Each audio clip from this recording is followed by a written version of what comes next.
Ok, og það taka rassinn. Við ætlum að taka hann á 2 vegu. Það er annars vegar gluteus max eða stóri rassvöðin og glute med. Hann er aðeins hérna til hliðar og ofanverðu. Þannig að við ætlum að byrja á stóri rassvöðinum.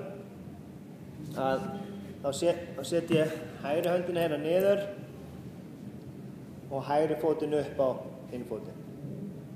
Ég vil velta mjöðminni aðeins á hlið. Ekki svona mikið, ég vil bara íkja þetta, veltin aðeins. Svo rúlla ég mig niður á mjöðmabein, niður á mjöðm og upp á setbeinið. Fram og tilbaka. 10-20 sinnum.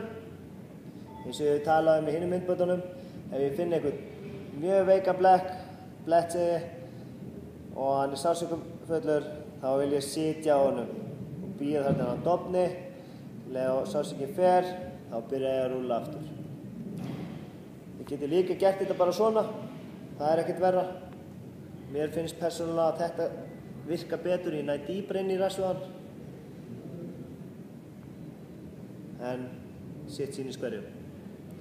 Ok, nú erum við búin að taka stóra rassvöðvann. Næst þá fer ég niður á olnboga og núna halla ég mig aðeins meira. Þannig að núna förum við inn á glute med.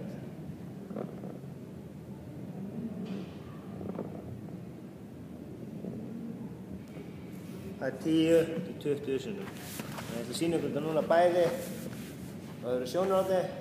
Þannig ég er hér, set fótinn upp á og rúlla.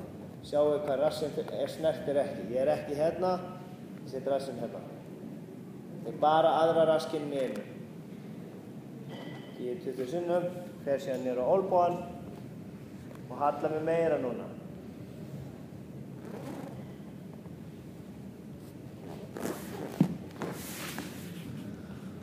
Og það sjálfsögðu tek ég báða rasskinnina.